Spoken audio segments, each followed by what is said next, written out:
Hola, ¿cómo estás? Welcome back to the touring experience. Mi nombre es Alan, and I'm honored to be your Spanish teacher.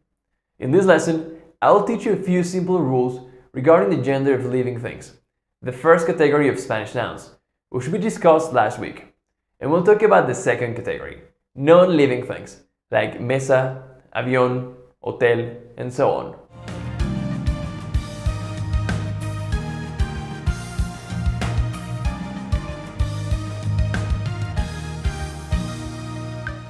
In the previous lesson, we said that in Spanish, feminine words usually end in a, while masculine words usually end in o.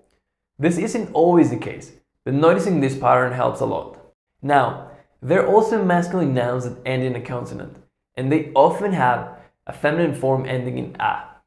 El señor, la señora, el profesor, la profesora, el campeón, la campeona.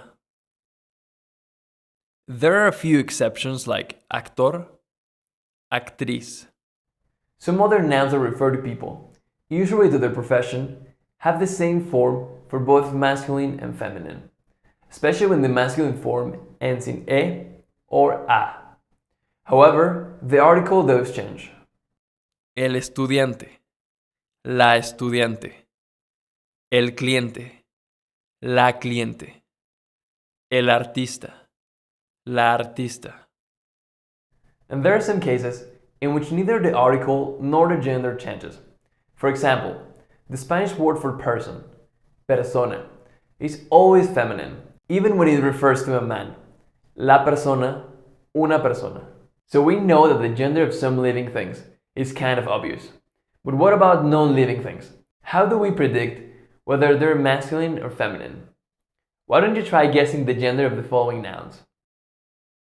Vestido, el vestido. Camisa, la camisa.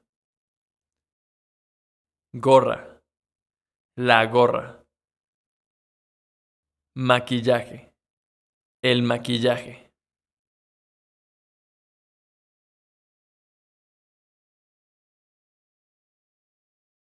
So how do you do? Did you guess right at first?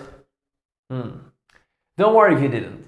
The truth is, there's no way to predict the gender of Spanish nouns that stand for non-living things.